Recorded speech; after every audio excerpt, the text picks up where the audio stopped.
Hello and welcome to the read write additional stream input output. So what's new with us?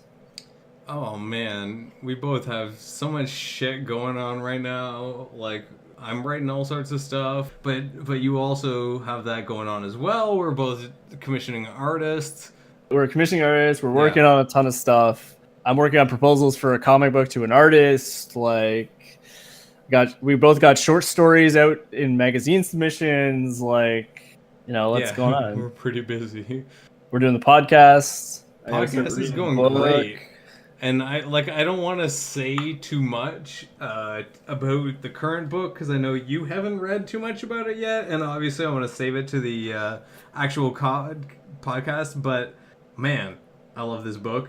I knew you would. There's so much going on immediately.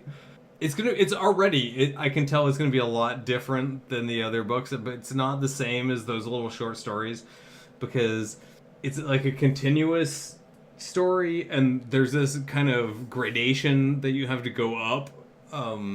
Where like yeah, there's stuff you have to learn about the characters, about Shevek, who's the main character guy, but once you know who he is and like his backstory is kind of established, yeah, it kind of the story really tells itself. Interesting. So it's gonna be interesting. You're gonna So really without like it. without getting into plot or like what's going on in the book, because I don't want to talk about that right now. We're gonna save that for next week.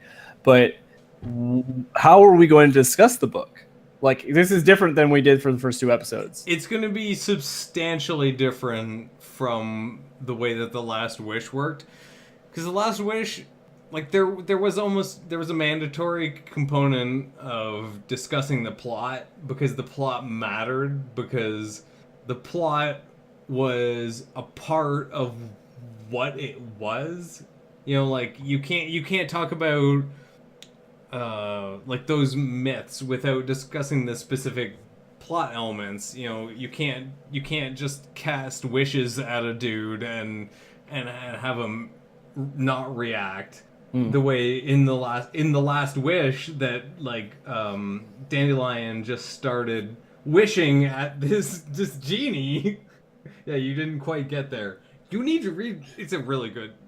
I'm on it. I'm on the story. Like I finished the the lead in part. Oh, it's so ridiculous when Geralt and Dandelion fish this fucking bottle out of the river, and Dandelion immediately says, "Oh shit, this is a fucking genie in a bottle. I'm gonna break it," and he just throws it on the ground, and like this ghost comes out of it, and Geralt's like, "Oh shit, genies aren't real. This is a demon," and he takes off, and Dandelion says, "Okay, well, first of all, I wish that this guy who's my opposition can go fuck himself, and this hot lady will have sex with me." Like he has no hesitation whatsoever. And meanwhile, Geralt is running full speed in the other direction, right? Which tells you something. So, but this book is 100% not even close to being like that.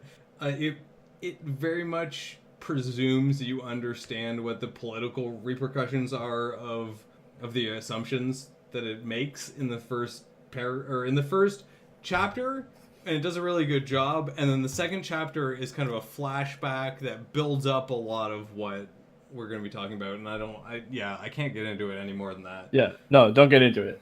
But it'll be great. Okay. We need to have like a personal oath not to discuss the books until we actually come to the thing, because we have this problem. Well, no, but we have this problem like where we'll be at work and we'll be like, "Hey, so did you get to this part yet?" Yeah. Well, it's because so much, at least of The Last Wish, was so interesting. Where you get to a plot component and they'd be like, "Hey, did you read this cool thing that happened?" And it'd be like, "No." And you'd be like, "Well, man, you're gonna really love it." I'm gonna spoil this for you. Yeah. I don't want to spoil anything because I don't believe that I could spoil this because you kind of got to read it. Yeah. It's really complicated, and I like that it's complicated. Yeah, because I know you like complicated books, so. Oh man. The more complicated, the better. Yeah, and this is totally that. Jesus. I think I said before, it's like Atlas Shrugged, but the reverse. Assume everything that is the opposite from that. And I'm not that far in. I only read the first 2 chapters, and we're reading the first 6 for the book club. So that's gonna be incredibly interesting. This was this was also written in 1974.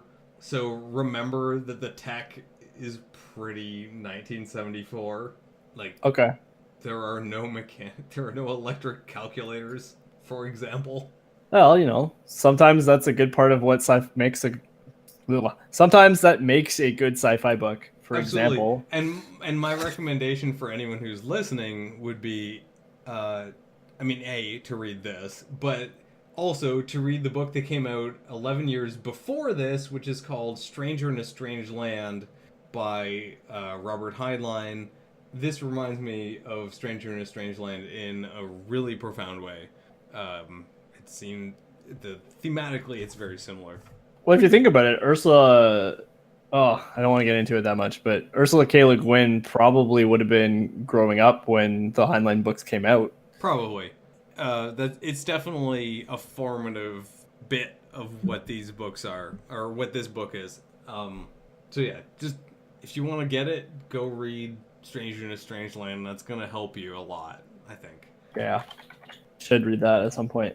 It's a cool book. Stranger in a Strange Land is really neat because it's all about this person that seems like they should be familiar to you. Like, they're just a regular human. It's just a regular dude.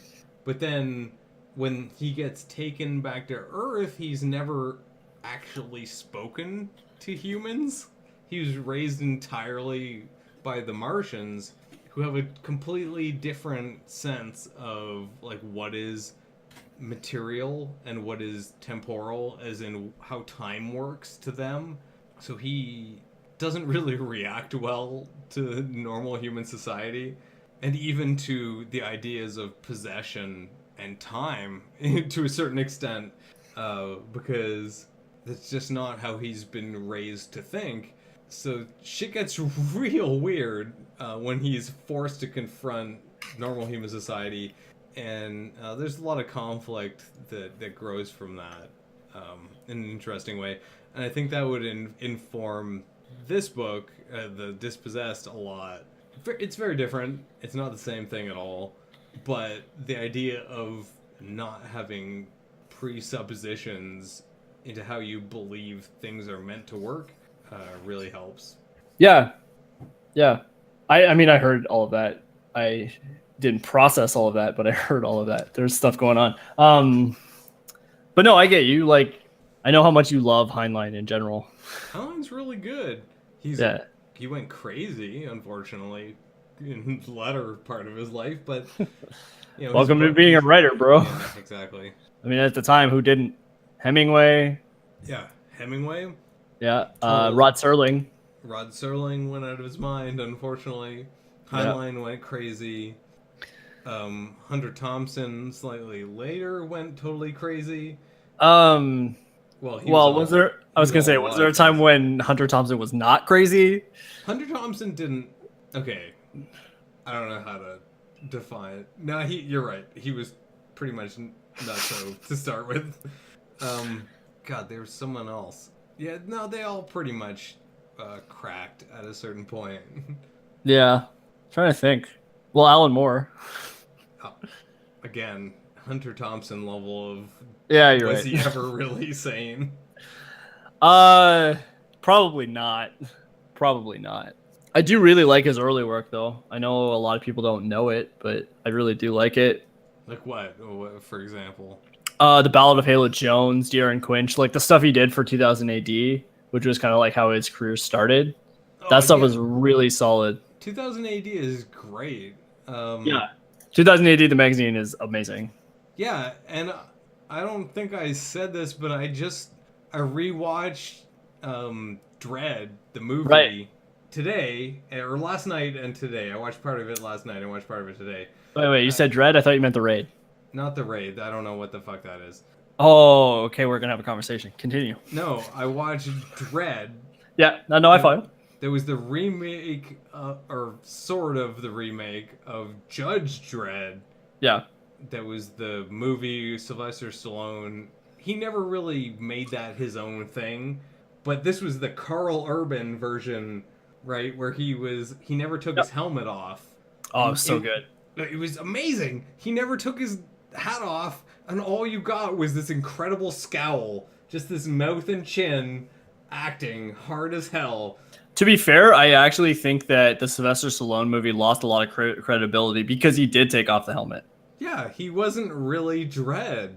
This felt so much more like the comic book character because he always had the armor and he always had the helmet on. He was never separate from the gun and the gloves and the chest plate. Yep. Yeah, and I mean, it's kind of one of those things that is really interesting because, to be honest, I've seen the Sylvester Stallone Judge Dredd movie. I cannot, in my brain, right as of right now, I cannot tell the difference between that movie and Demolition Man. Yeah, they were too similar. It was too much about. They were too similar. Stallone. It was Sylvester Stallone and Sandra Bullock in both of them. Oh shit, it was. And they were both in a similar sci-fi world in which Sylvester Stallone's character did similar things.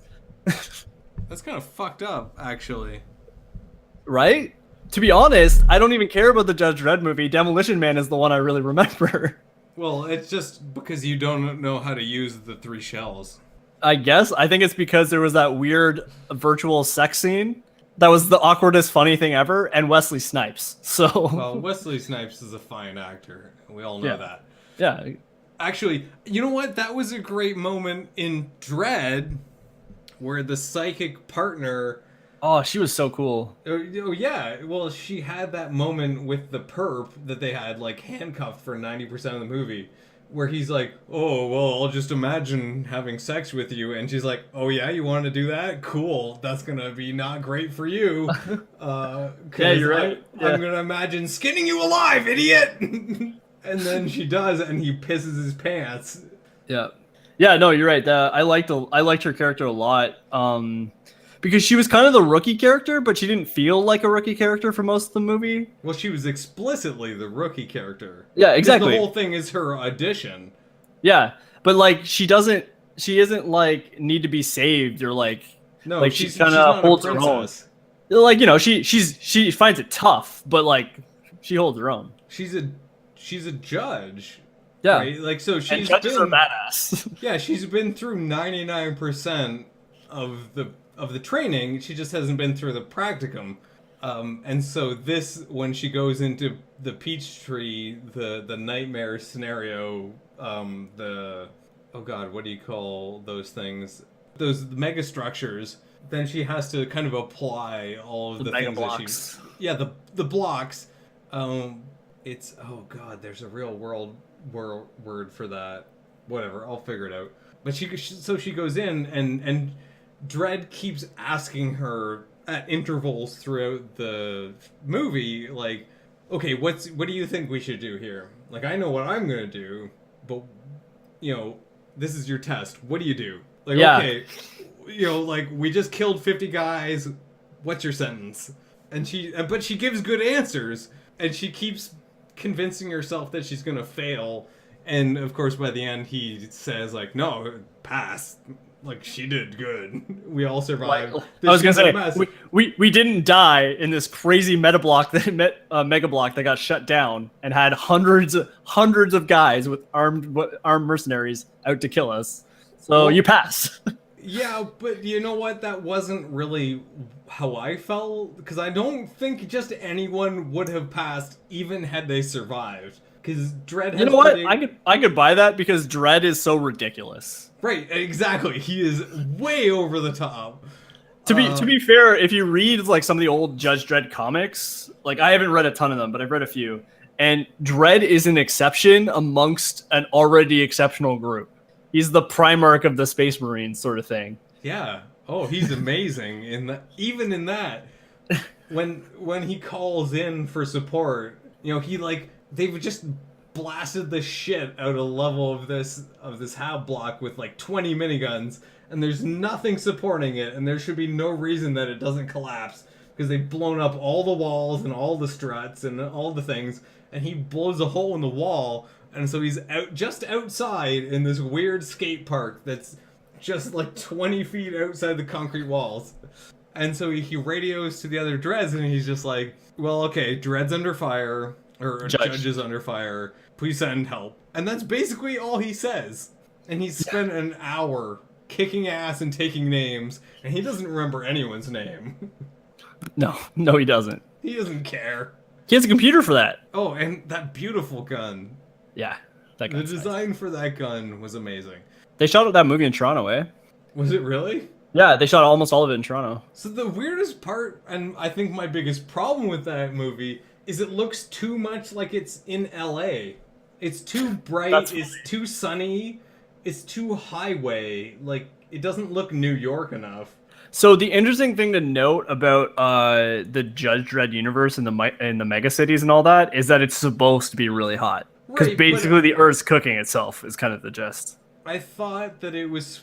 Or I thought Mega City 1 was supposed to be the New York, Baltimore, New Jersey, like East Coast megaplex. Kinda, but it's like right in the middle of a desert. Yeah, it's in the blasted wasteland or whatever. Yeah. So, I think a lot of it has to do with that. Though I agree with you, it does have a very LA feel to the way it's shot. But it's not. It's all shot in Toronto. Which is hilarious. And I guess the outside parts must have been shot in Toronto, but the insides obviously are all CG or on a soundstage or something. Probably. I don't know. I'm pretty sure that's not a real place. Yeah, probably not. We don't have a lot of arcologies in Toronto. That's what I was looking for. Arcologies. Places that have like both the habitation, municipal facilities, schools, and farms and everything all in one building.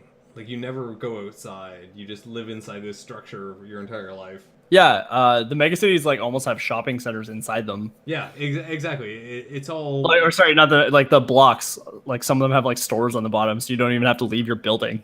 Well, no, it's explicitly designed to be like that. That's what an arcology is. It's an arc that has a fully functional ecology inside of it, and that's where you get the word ecology. So we're gonna go back to the thing I was saying, The Raid. So The Raid came out in 2011 and is literally the same movie. Is The Raid the one where there's no laws for a day? No, that's The Purge. Oh, okay, that's a different movie. So The Raid is about a cop who goes into this building that's full of gangsters, like drug lords, who have every apartment in the building, and he's trying to get an undercover cop out. Yeah, that's the same movie. It's the same movie. No, actually, you know it's not? Because Dredd is about finding that drug lord, and she doesn't kind of give a shit. Yeah. Like, actually, that was kind of my favorite part of the whole thing, is how understated the villain was. Oh man, she was so good. I love Lena Headey, like, in everything, and she was so menacing in such a subtle way. She was terrifying, and never once did she really wield a gun. Even at the end, when Dredd just kind of approaches her and she's like, well, I'm gonna blow up the whole building, he just says, fine, fuck it, I dare you. and nothing happens. He throws her off the top of the building because... 100 stories of concrete and asphalt is going to block any radio signal. So her threat doesn't even mean anything. But, like, she doesn't give a shit. She's going to die, and she's going to die doing what she thinks is what she needs to do. I don't know. She just believes it completely. Yep. I like that falling scene, too. It's beautiful. That movie is really good looking. Yeah. Her eyes are cool. They're scary as shit. Because... the very second she starts falling to the second she splatters against the ground, you can see that, she still believes that she is in charge of that damn building. And that Dredd is still wrong. Yep. Yeah, she's scary as hell. Probably one of the most intimidating villains I've ever seen, considering how understated her visual design is. She's just a lady in a t-shirt. She has that scar, but... She has some pretty messed up scars, but that doesn't really matter. No. although the scar, like the facial makeup design is pretty neat in terms of how understated it is. Yeah, I would agree with that. Like, because it doesn't stand out that much. Like, it's important to how she looks in a super general way, but at the same time, you know, you see it and it doesn't feel like that's the main thing about her face. Yeah, no, I agree. I agree with that for sure. I don't know. That 3 or 4 year old movie was pretty good. I like that movie a lot. I definitely saw it when it came out. I'd seen The Raid first, and I was like, oh my god. But, you know, I think they are separate movies. I don't think... It's just, like, there's a remarkable similarity to the way that they're constructed. Yeah, definitely. They're very similar. Yeah. But I think they're very different, because Dredd is not like a martial arts film, whereas The Raid is. No, Dredd doesn't try to be that at all. No, not at all. I mean, the villains are different. A lot of the way that it plays out is different. The Raid is some of the coolest cinematography I've ever seen, though. There's this great... Oh, man, there's this amazing shot where there's the camera's on like a steady cam, and the camera guy's running behind the main character, and the main character jumps through this hole in the floor, and the camera guy jumps after him, following him through, and they just keep going. It's like, oh my god. That'd be really hard to shoot. Yeah, but it looks so cool. Like, it's all one shot? It's not edited together? No. Oh, that'd be fucking tough as shit. Yeah, it's badass though. Like, as a cameraman, that would be a challenge.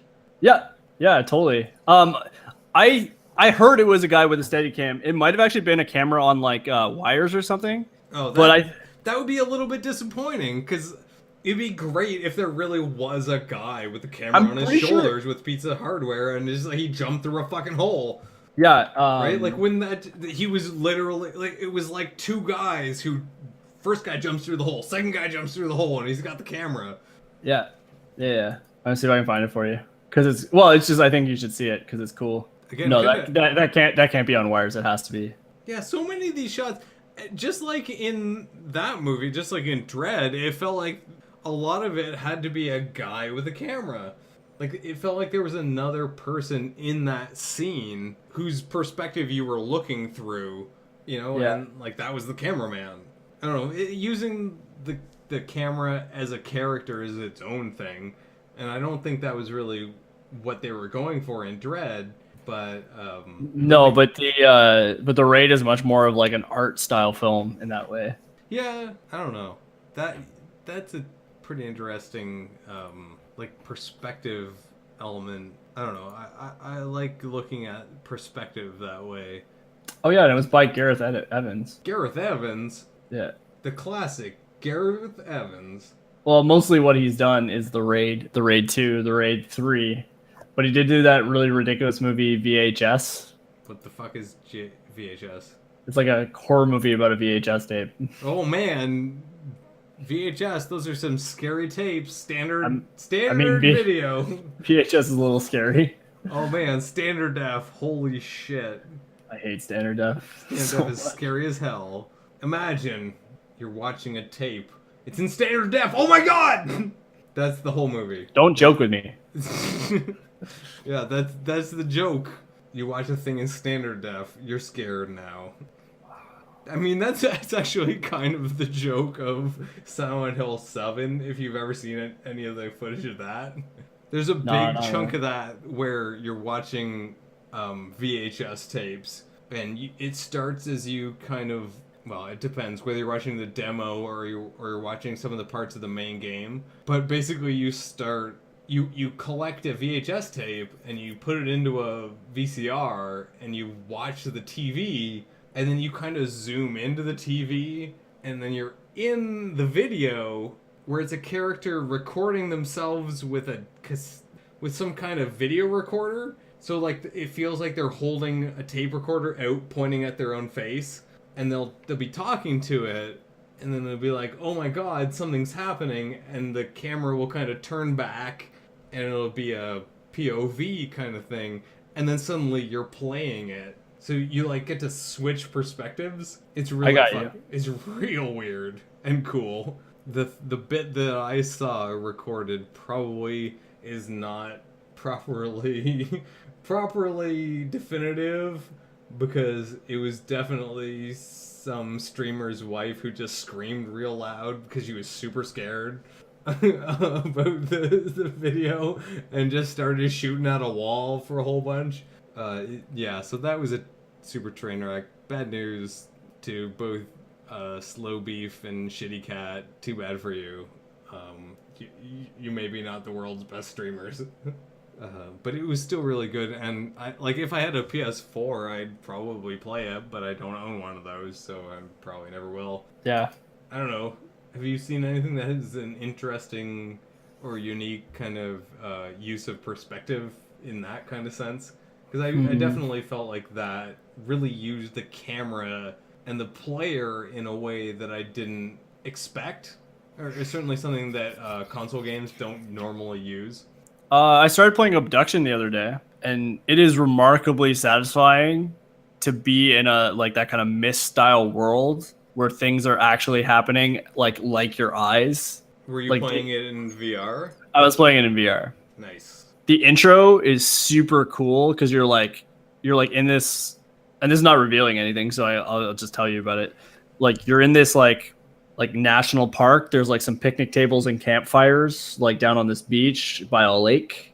So you're walking through this thing, and then this voiceover starts coming through your ears, and you walk and you see this thing fly across the lake, this little light that shimmers across the lake, and it's what the voiceover has been talking about.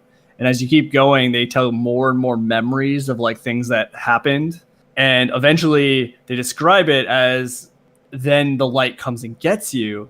And the light swings around and all this thing, and you see this storm off in the distance, and then this giant thing floats in front of your face, inches from your face, and opens up and sucks you in.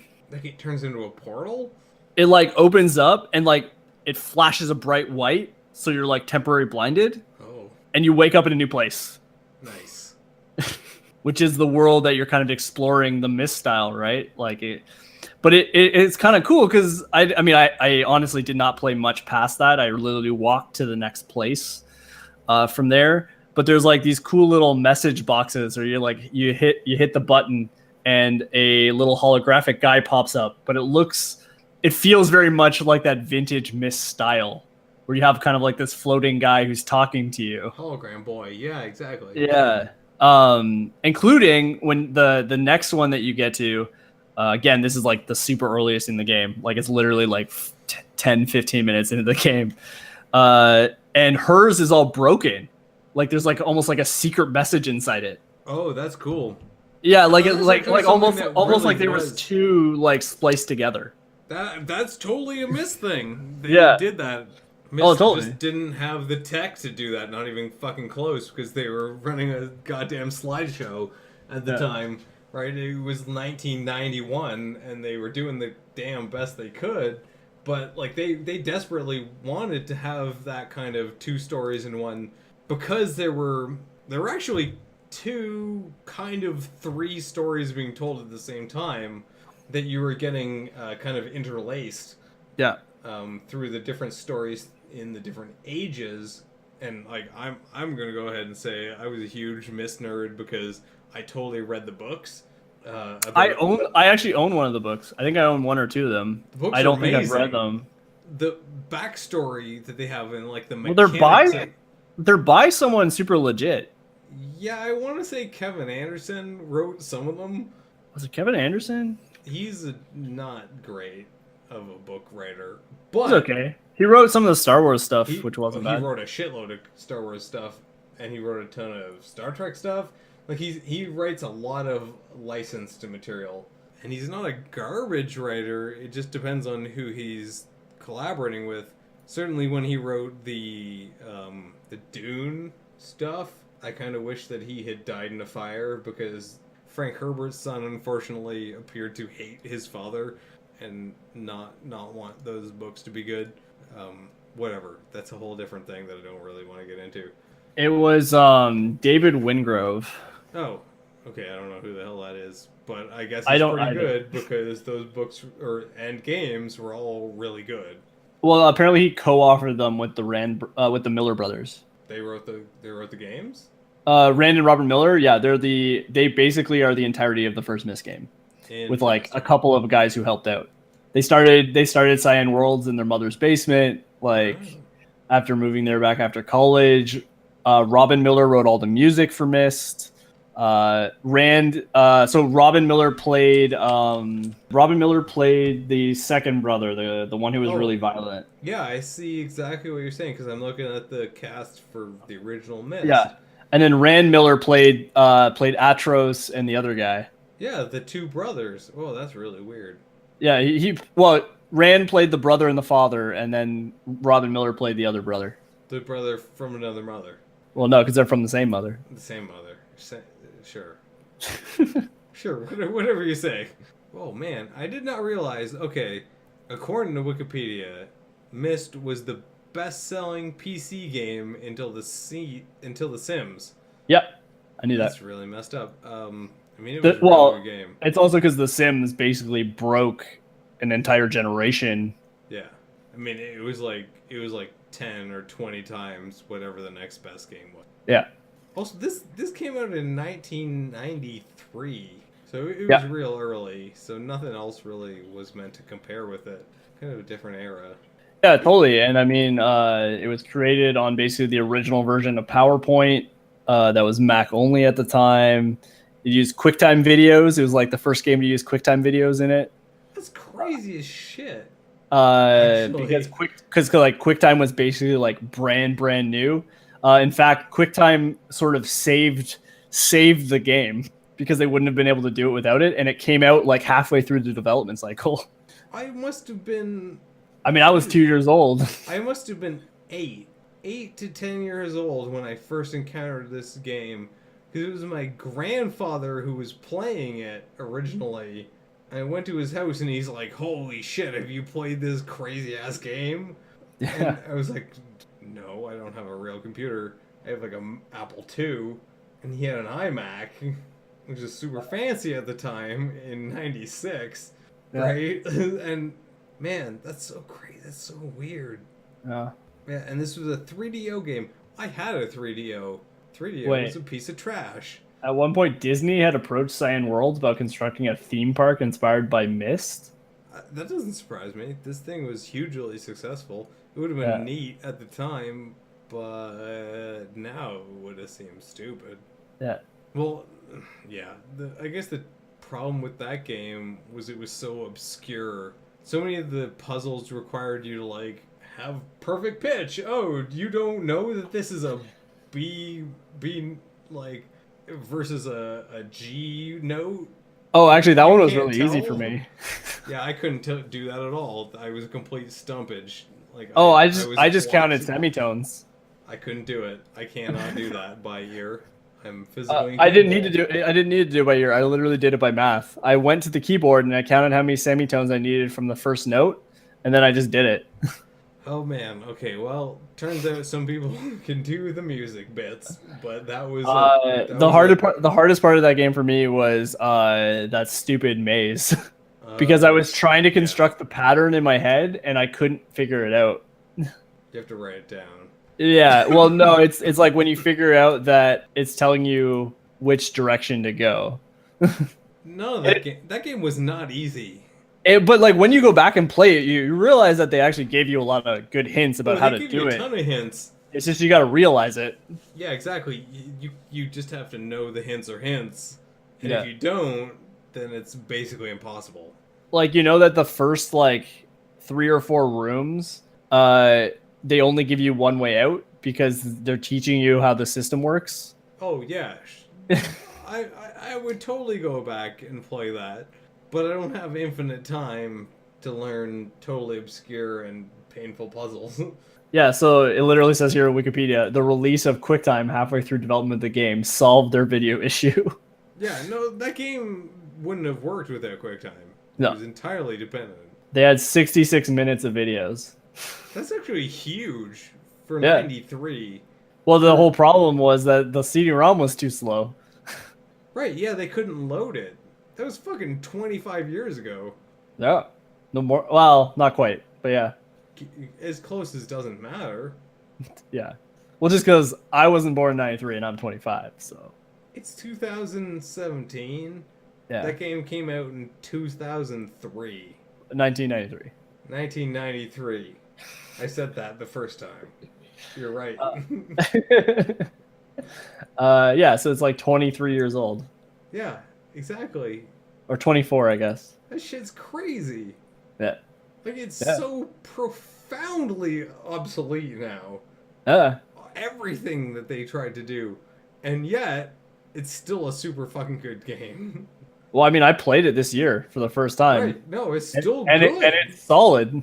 I mean, I had to play Real Myst because it wouldn't have ran on my computer. Oh no, yeah, you like can't. I tried to play the original, and it was just like it was fucking ridiculously blurry and not even counting the blurriness. I don't think the software would run on a modern computer because it's so. It wasn't great.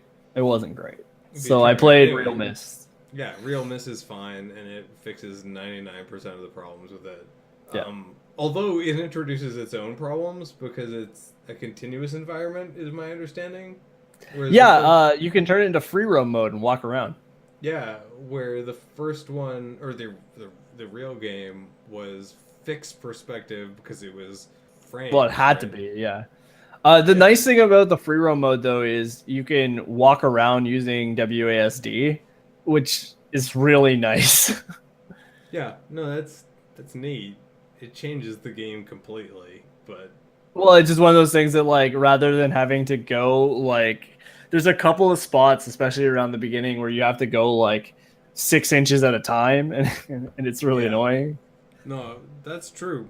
But again, like, they picked those perspectives, those views that you get in the original game for a very specific reason, is so you could see these set solutions to the puzzles. You know, you're looking out from, say, like when you walk down that main path from the library past the little fountain towards the water tower, or the tower that had the clock on it.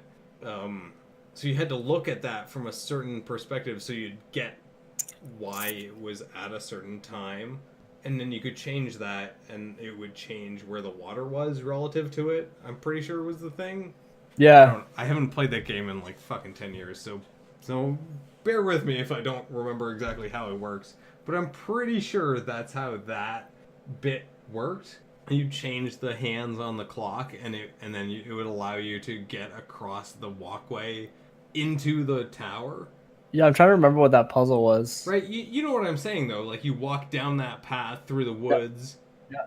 It's crazy how distinctive that game is, even 20 years later. Yeah, well, I mean, if you look at it, all the entrances to specific ages are indicated by the place that you find them. Yeah. Like the mechanical age, for example, is in that giant gears thing and is all gear themed, whereas the Ironwood age, or whatever it's called, Channelwood, the Channelwood age is in that tree. Yeah, the Channelwood, and I can't remember what the name of the one that's in the rocket. That's the hardest one. Yeah, only because that maze is friggin' ridiculous. Maze is a mess. To even get in the age, you need to do the audio challenge, which is not. I didn't think the audio challenge was that hard, but yeah, I thought it was a train wreck. It used to be bad, and maybe it's only because speakers and hardware used to be really shitty. Yeah, that's very possible. Where it's just a lot easier to tell with the better audio fidelity. In 95, none of this stuff was easy when you were reading it off a disc. To be fair, it probably wouldn't have even been the speaker's fault. It was probably audio compression on the thing to stick it on the disc. Oh yeah, friggin' audio compression, man. I don't know. I haven't played that game in a hell of a long time. Yeah. I mean, even looking at the picture of the island is kind of horrifying because it's so tiny. It's very small. It's very small. Man, Myst was so fun. It was cool. I don't think the narrative works as well nowadays as it probably did at the time, because it would have been groundbreaking at the time. Just because, like, honestly, when I was playing it, like, the narrative itself felt kind of dated to me. It depends on what you mean, right? Because there was it depends on whether you mean the story or how the story was delivered. How the story was delivered? Partially because the studio didn't have money to hire real actors, and they wrote their own scripts. So oh yeah. It was there's some moments where he does all these like Rand Miller, especially because he's a lot more dialogue than the other guy, where he does like this like weird pausey things for effect that I'm just like, oh, you're overacting so much. Oh yeah, well it was. But honestly, he probably would have had to in the old Fidelity, right? Like it just, you know what I mean? Like if he hadn't done that, it probably wouldn't have come across the right way in the original. Yeah, when you're playing on a regular Fidelity disc, I don't know. Like this was friggin' 2004 or 2005, so it was incredibly different. Yeah. And they also did not have budget for voice actors or performers at all. So most of those guys were the developers. Yeah, well, all of the guys in Myst were the developers. Yeah, in Myst. I guess I'm thinking more about like Riven and the second and third games where they had some performance budget. Funnily enough, Rand Miller played Atros in every single game. Yeah, that was on purpose, though, I think. Yeah, no, I think to have a continuity. Exactly. Totally. I know. I 100% agree. But it's just one of those things where like he kind of became the face of that game in a way. Yeah, I guess so. I'm gonna go ahead and. Did you see the Myst MMO? No, is there a Myst MMO? Yes. Oh my god, that's gonna be a train wreck. No. It's like 7 years old now. It's what? It's come and gone, bro. Good. I'm kind of glad. Yeah. No, it definitely needed to not be an MMO. That Jesus. I read a lot, if not all, of the Myst side books. Yeah. Because there's a lot of fiction associated with it, and they're really cool. The whole idea of this underground society that they had these like kind of machines that would dig tunnels through the ground, and they'd build new underground cities. And sometimes they'd burst through to the surface, and there was this kind of post-apocalyptic world over there. But more importantly, they'd write these books that would emerge into our world, and we were kind of a book age for them. Yeah. And I mean, it's all about the stranger, right? Yeah. And people from what we perceive anyway, of our real world. I mean, a lot of what is Myst is like portal fiction, right? It's absolutely that. Yeah. Sometimes I like portal fiction, sometimes I don't. It really depends. Man, those books are weird as shit. They can't decide what's the real world and what's not. They really lean heavily on their fictional world being real, but it's totally different from ours, and the main character is from our supposed real world. So it's really tough to know like what they think is real. Yeah. No, I know exactly what you mean. I know exactly what you mean. I definitely own a couple of those books. They're good. They're in. They're I think they're in good. my trunk, though. I have all my licensed books in my trunk. So it's all like my Star Wars books and Star Trek books and like Myst and X-Men and all kinds of stuff. So I spent a bunch of time reading this week. Hey, you know Christina is wrote a children's book? Yeah, I know. She totally made me feel like a fool when I first started talking about her, or talking to her, I guess, and she's like, yeah, I'm just casually making a children's book.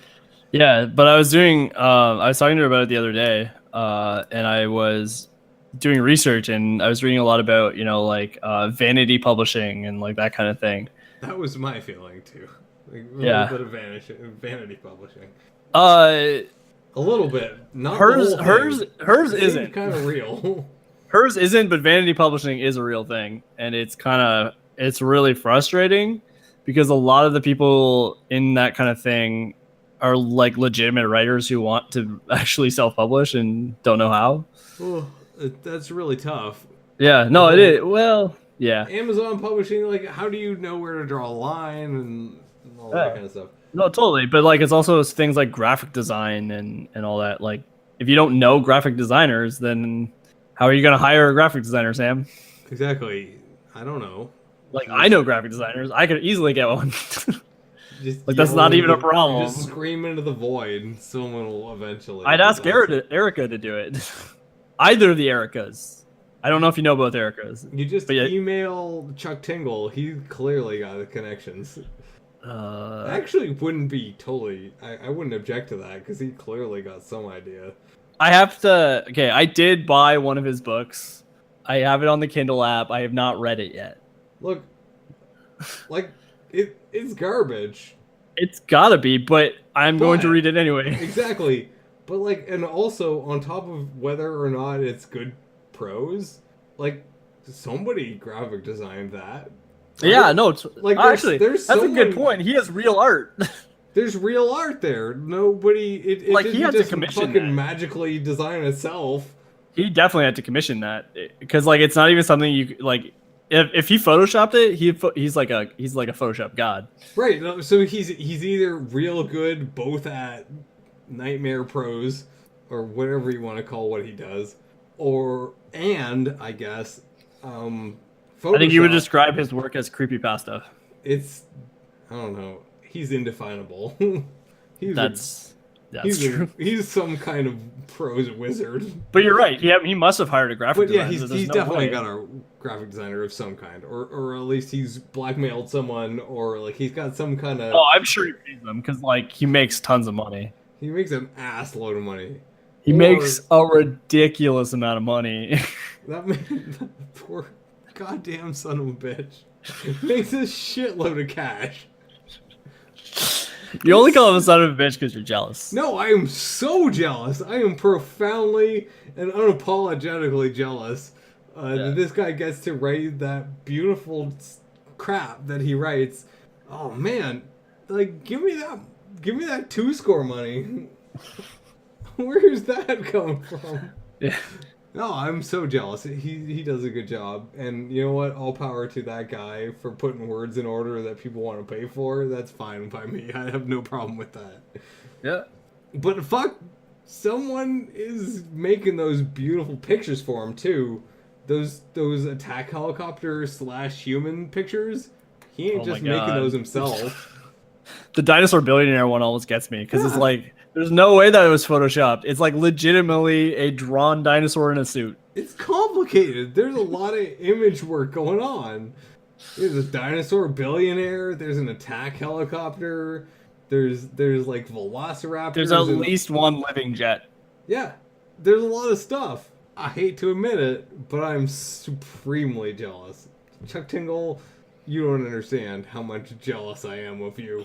I'm hella jelly. I feel you. You heard it here first. There's a lot of money writing porn on the internet. God damn it. All right. You're too serious, Sam. You gotta stop writing science fiction. I know. I'm gonna write science. It's hard. It's honestly writing good porn is way harder than it looks. I don't think I could write good porn. I think I'd write terrible porn. I know this from experience. A ton of reasons why I would write terrible porn. Reference every woman I've ever known. Yeah, you shouldn't do that. I mean, I guess it's a way. Yeah, explore your fantasies. I don't know. I don't fucking know. I don't know. I don't want to say things that'll incriminate me later. Just.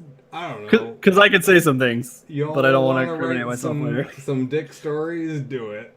But, like, it's probably not going to be great. Just like writing a story about literally anything else. It's more complicated than that. Yeah. Plus, I mean, like, let's be honest, the type of writer that I am, like, if I'm going to write porn, I'm going to write really cool character-driven porn that no one else could write. Well, yeah, and if I'm going to write something, like, it's going to be all about, like, okay, that boner is totally in this very specific circumstance, and, like, you know, you're in a boner archaeology, and, and like, there's a scarcity of boners, or whatever. Like, you know, it's going to get super boner real like that. I read this awesome webcomic called Alfie that is legit a porn comic, but it is so driven by character that you honestly don't even care. You can't tell I'm shaking my head, but I am. It's so like it's actually legit. Yeah. God damn it! Don't make me write pornography. Why not? You make money Shit, god damn. so that you can write the things you want to write. All right, you're not wrong. My logic is pretty valid. You're inarguable. I'm just saying. All right, fine. It's writing itself. So here's the thing, and this is the analogy I'm gonna make. I am obviously a huge comic book nerd. Those people who know me know that. I have been to several conventions. The only real conventions doesn't count as several conventions. What do you mean? What? I go to at least one convention every year. Look, Archie has a boner. Okay, whatever. That's not important. Okay. So Matt Fraction once said to me, I was at a thing that how much of a Matt Fraction? Was it like half? No, it was a whole Matt Fraction. An entire fraction of Matt? Yeah. Okay, good. So he wrote this cool comic book that I honestly have not read, and I'm kind of feel bad now telling this story, not having read it. But he wrote this cool comic book called Casanova, which is like an indie press book that he put out. I think it's through Image. And he's like, yeah, man, like I write Marvel comics. Like Matt Fraction's known for his like Hulk and like Daredevil and stuff. Like I write Marvel comics so that I have money so that I can write Casanova. So, like entire Matt Fractions.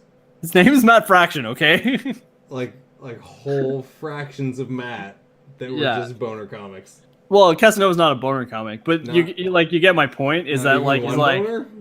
I have a revenue stream from writing like mainstream comics that aren't necessarily all that interesting so that I can support the indie comics that are really cool. I'm pretty sure I could write a boner comic, so this guy ain't that great. Why are you talking about boners? I'm so confused. I don't know. You started it. Did I? You said Chuck Tingle first. Okay, you got me. And this is how it always happens when we talk about Chuck Tingle. Chuck Tingle is an artist?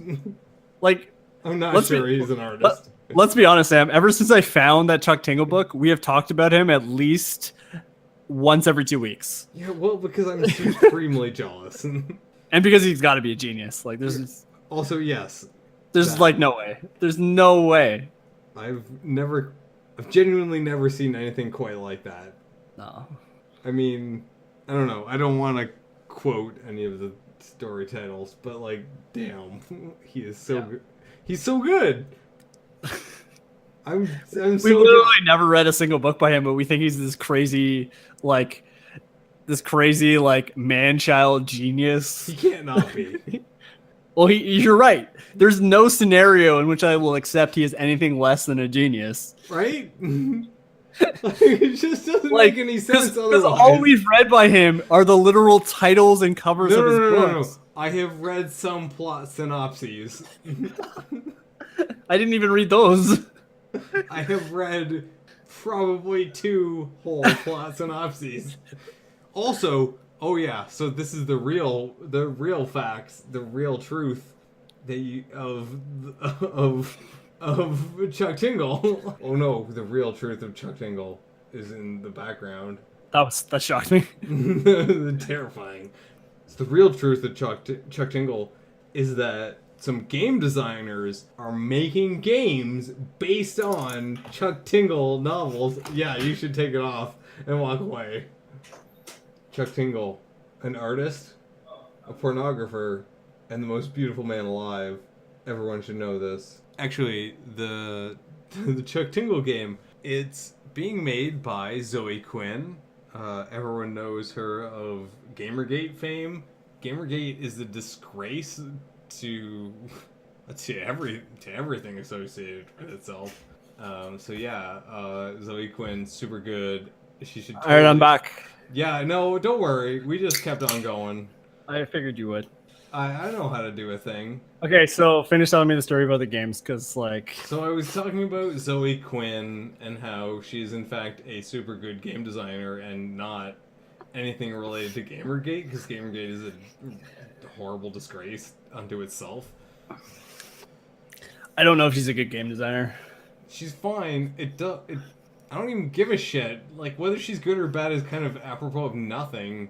I just like I don't like. I'm not saying she isn't. I just don't know. Yeah, exactly. It doesn't Because matter. the one game she's made, I didn't play. Gamergate doesn't matter. Don't look at that. Don't. Oh, I think she's a shitty person. Well, she's I not don't really... a shitty person. She's just a regular human being. The people who did Gamergate were shitty people. She did not get weird like publicity. There was no like conflict of interest. That just didn't happen. Did not? I have no idea. No, it didn't. It was a weird fabrication. That's why it was so fucked up. Everything about the internet's fucked up. Full stop. So anyway, I'm not wrong. It was real fucked up. Just play your game. Anyway, so Zoe Quinn is gonna make a She's Chuck making Tingle a game? goddamn Chuck Tingle game. Well, Chuck Tingle is like her biggest fan, so yeah, exactly. where like he's like, if I win the Hugo, I'm gonna send Zoe Quinn to make fun of you all. Yeah, so she's making an FMV game that's a Chuck Tingle homage, basically, and it looks amazing. I mean, I know I walked away when you started telling the story, but I'd probably play it. I'm pretty sure hands were thrown up. They were. It was bad, but whatever. All y'all know you'll play it. So I'm in season 3 of Schitt's Creek, and I'm sure it's better than Schitt's Creek. No man, Schitt's Creek is great. I stand by my statement. Eugene Levy is hilarious. True fact. Eugene Levy is hilarious. Dan Levy is great. Like, he's really good.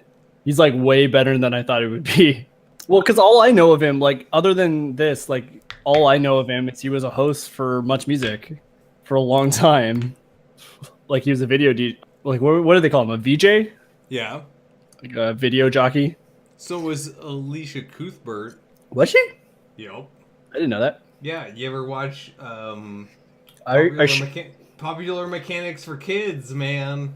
That's not a VJ. That's a totally different type of gig. Wrong. I'm not wrong. What are you talking about? You're wrong. That was all part of the same gig. It's not. Well, anyway, the gist is Schitt's Creek is great. In season 3, Dan Levy's character, who's pansexual. Mm-hmm. So he's sexed by pans. Yeah, like he likes pans, right? No. Like they do scrambled eggs and he's really turned on.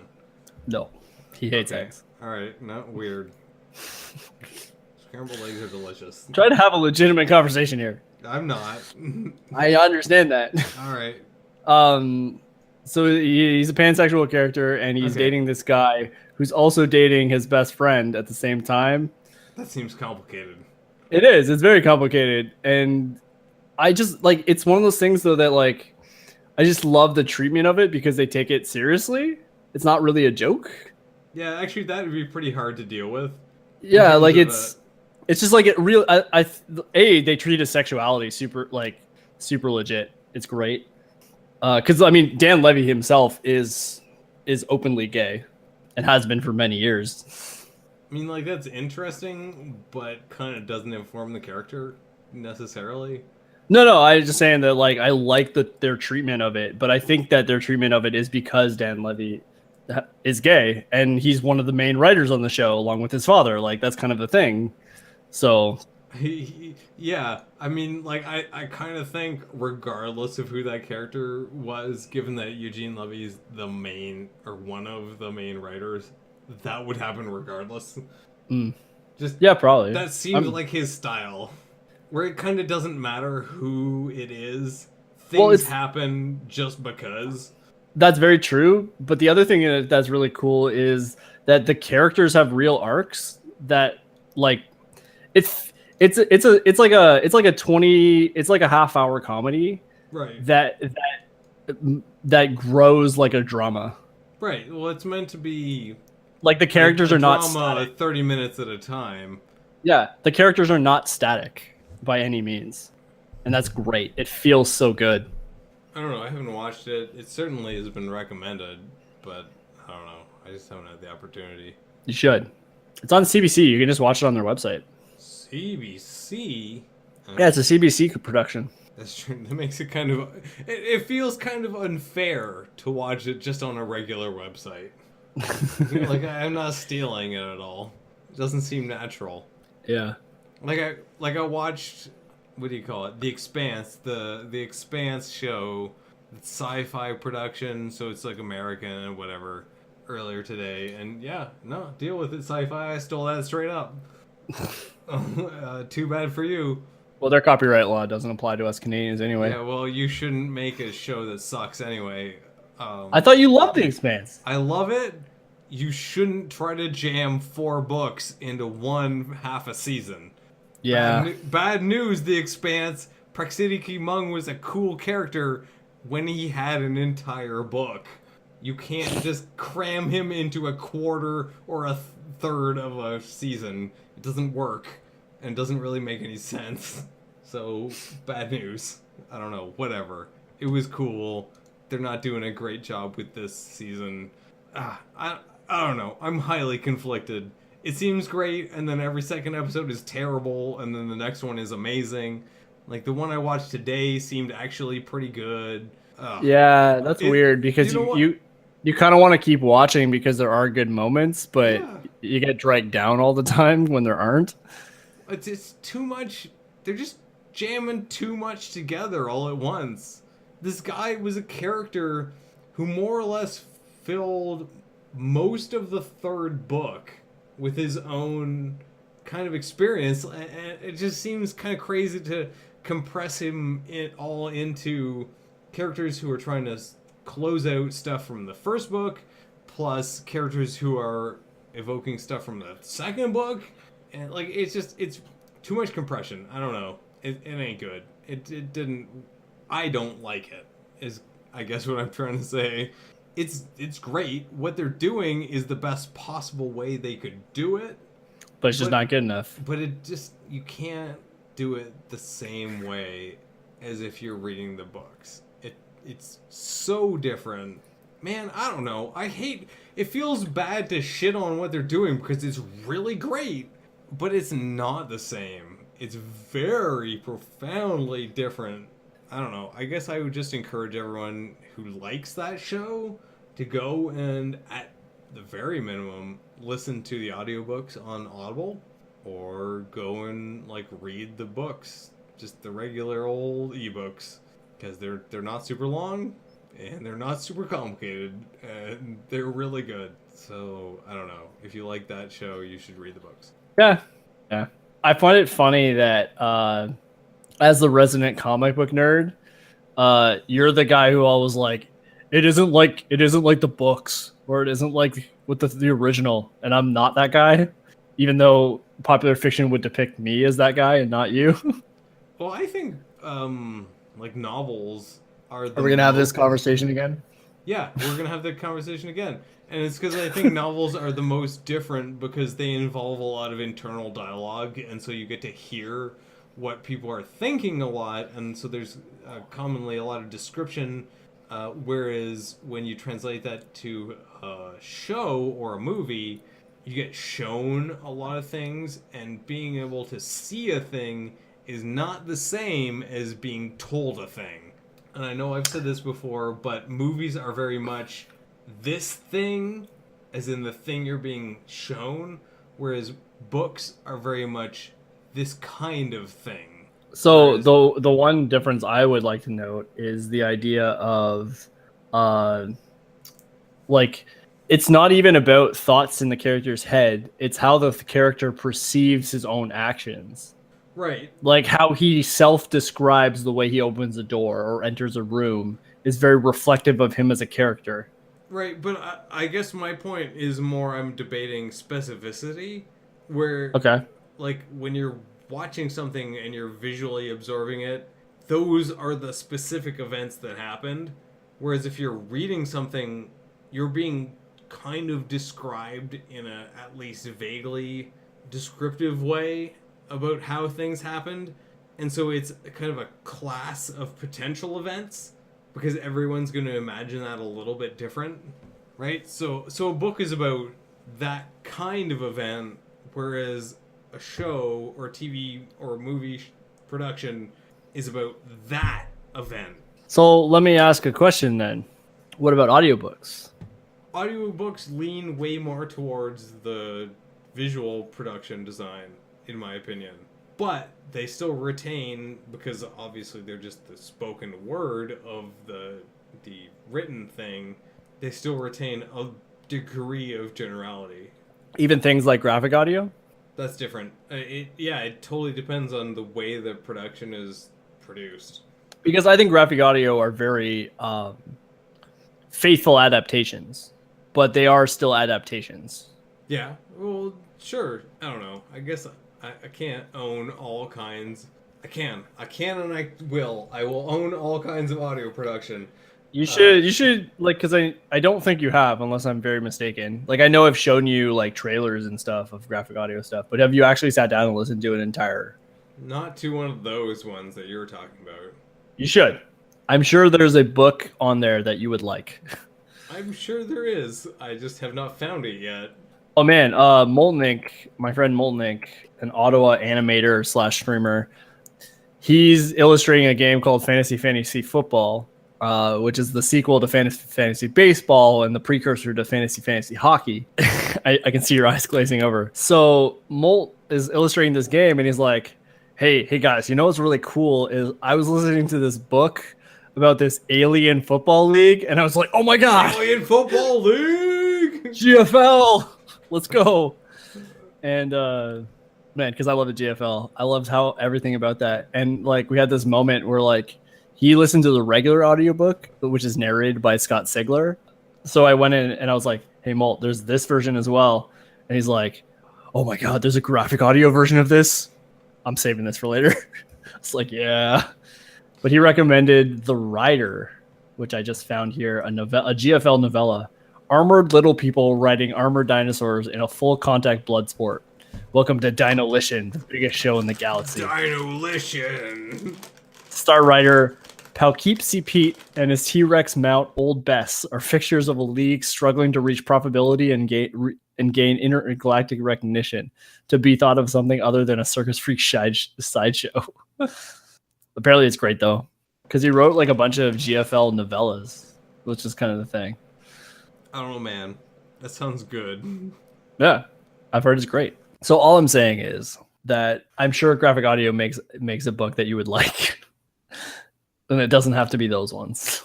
I've listened to plenty of like audiobooks that I fucking hated. So there's got to be something that I would like and I didn't expect that I'd like. The two things I can definitely recommend from graphic audio for you, all of Brent Weeks' books are in graphic audio format, for one. And Brent Weeks is amazing. And two, Brandon Sanderson has a bunch of stuff through them as well. That should be interesting. I mean, Brandon Sanderson is pretty legit. I think R.A. Salvatore had some stuff through them too. Oh shit. Do you like R.A. Salvatore? I don't actually know. I do actually like some R.A. Salvatore. I haven't read anything from him since I was maybe 12, but that does not mean that it's not good. Yeah. He's super good at like weird choreography, like in terms of how the actual combatants and characters interact. He's neat that way. 1 second. What? Do you know what genre military fantasy is? I've never heard of this before. I mean, wizard battles. Plus, the covers on this look great. U.S. Navy SEAL Jim Schweitzer is a consummate professional, a fierce warrior, and a hard man to kill. Sorry. Can you just reel that back a couple lines? U.S. Navy SEAL? Yeah. Okay, continue. Jim Schweitzer. He's a magic seal. Can he bounce balls on his nose? He sees something he was never meant to see on a covert mission gone bad. And yeah, he can still honk horns. Oh, wait. In a concentrated way. While trying to protect his loved ones, he dies. But he's resurrected from a soldier. Resurrected by a sorcerer. Recruited by a top secret unit that dabbles in the occult known only as Gemini Cell. That actually sounds like a book I would read. To be honest, I probably would too. I'm pretty sure that's a Charles Stross book. It's by a guy named Mike Cole. Oh, that's a prequel one. The regular one, Shadow Ops. 5 other books that I need to read before I get to that. The real series, the one that it's actually says Whatever. Army Officer Fugitive Sorcerer. I'm fine with all of these things. No, I'm not ashamed of a single thing that happens here. It all sounds good. I'm just like way behind in terms of my reading queue. Yeah. That cause shit, I'm not even finished friggin' Revenger, and that book is getting crazy town. Man, Yeah. I don't even want to talk about the things that have happened. Haunted coins? That's happening. Everything's happening in that book. It's gone. It's everything that every possible 18th century story could possibly have, up to including everything is there. It's great, and I love it. And I don't understand why the crazier things are not happening at this point. Well, this is an Alistair Reynolds book, and this is what happens. Yeah, no, he appears to be a literal wizard. No, we're not talking about Alan Moore. We're talking about Alistair Reynolds. No, him too. Pretty sure both of them have like actual like wands. I'm pretty sure there's wands involved here. So there's this book series called The Shadow Saga, and the cover of the first book is literally stolen from Brent Weeks. What? Like it's just a photocopy? It's like the same image, but like redrawn. Wow. And Brent Weeks is what's that series called? The Night Angel trilogy. Does it count?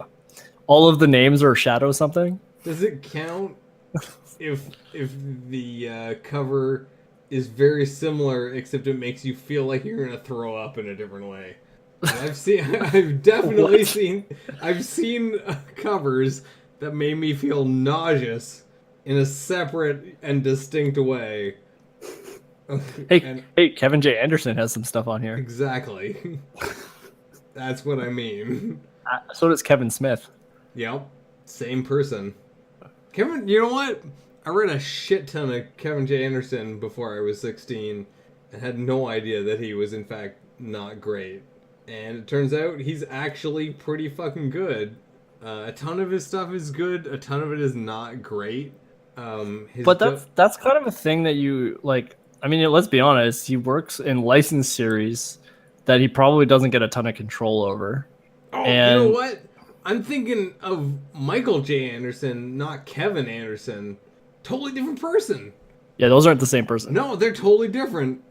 Yeah, Kevin Anderson can eat a dick. Okay. Michael Anderson, different person entirely. He wrote a whole bunch of books that were way more interesting. He wrote a whole series about how it's actually really fucked up because it was quite a long time before, but directly related to Westworld. There, I did it. I made reference to Westworld again. Yeah, you're welcome. I'm actually surprised because you haven't done that to me in at least 3 weeks. At least 1 week. At least since last week. Did you make a Westworld reference last week? You know I did. I don't remember you doing one. That's only because you didn't know what happened. Nice. Just slipping them in there past me. I'm slamming them Westworld references in everywhere. So yeah, he wrote a whole series called the WWW series. There's a World Wide Web, where basically the internet gains consciousness because China for like 24 hours cuts off its internet and then reconnects it. So the complexity and search algorithms become so complicated that they start like searching themselves essentially on both sides. And so it kind of references, and he explicitly references, the emergence of consciousness and the breakdown of the bicameral mind, which is the cognition theory that's referenced heavily in Westworld.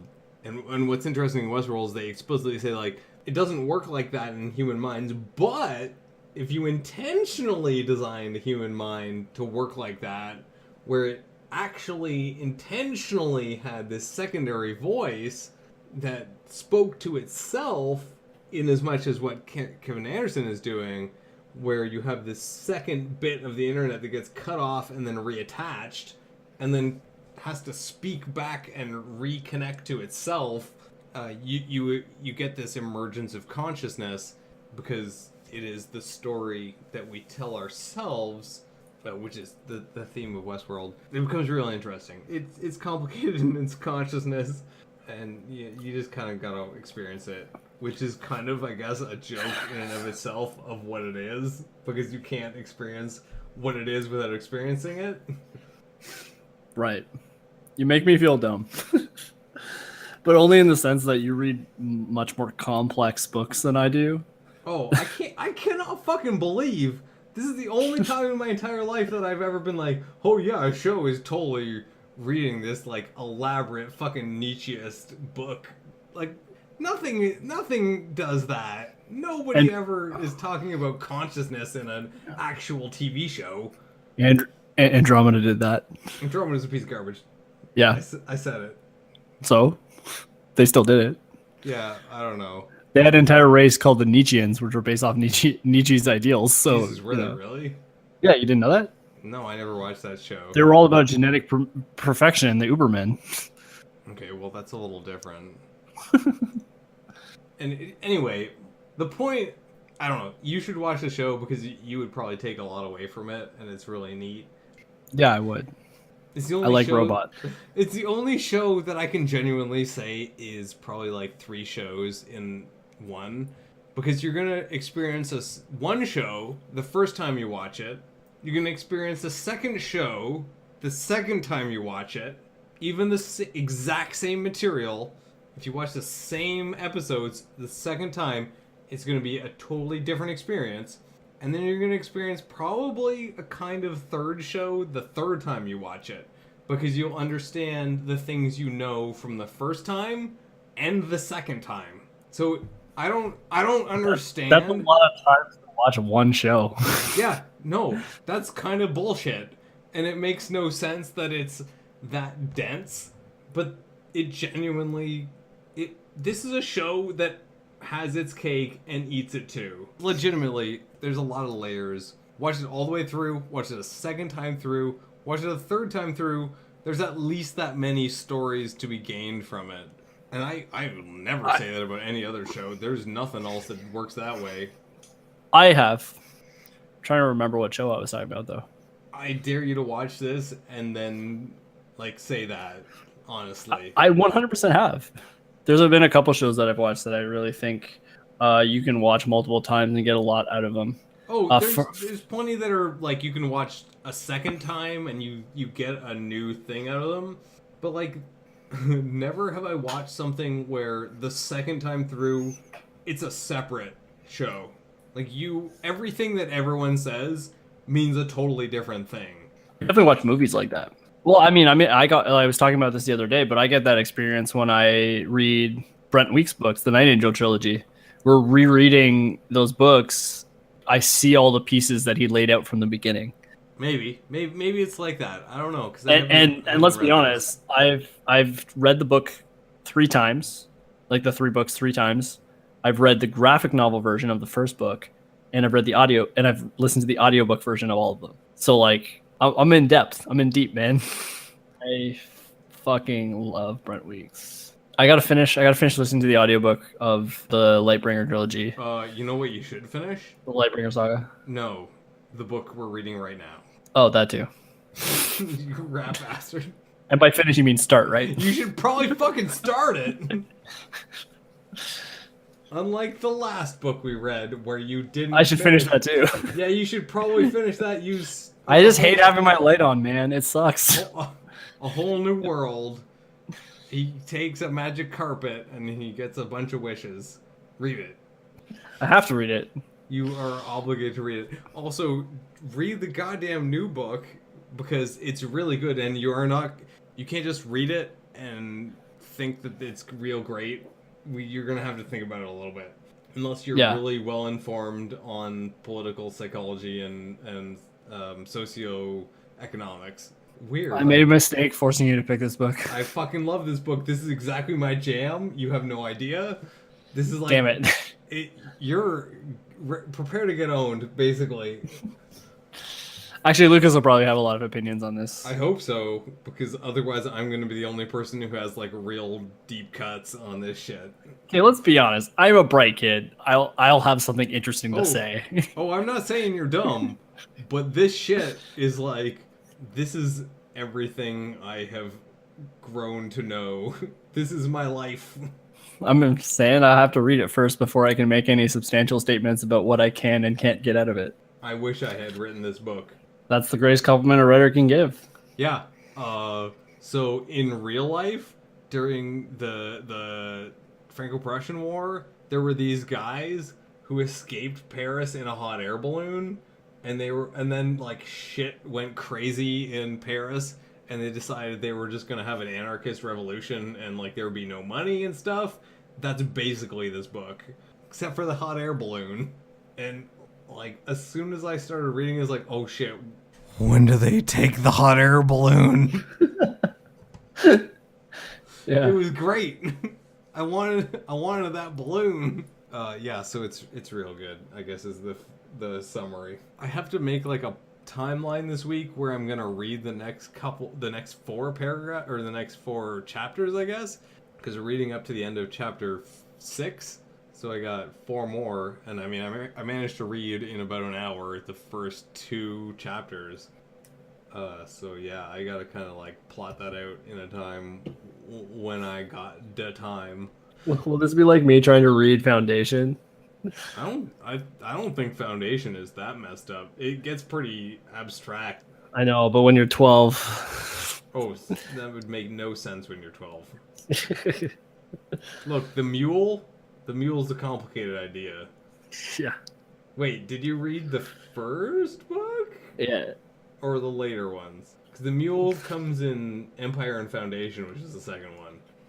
Yeah.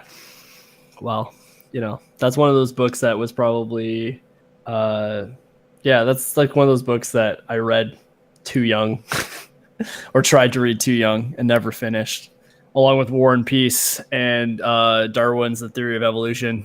Is there an age when War and Peace makes sense? Because I have not reached that yet. Well, it's not 14. Yeah, it's certainly not almost 30. This still don't make no sense. To be fair, the prologue to Darwin's The Theory of Evolution is actually quite understandable. It's the first chapter that really gets you. Yep. That's what they usually say. I was also 14 when I tried to read that. I'm pretty sure we're done here. Sounds like we're done here. So, if you want to hear more of this ludicrous bullshit, we obviously do our book club every second Monday at twitch.tv/accidentalorigin. That's me. That's him, and also sometimes me. So our next episode will be the 3rd of April. Definitely not April Fool's Day. 3rd of April 2017.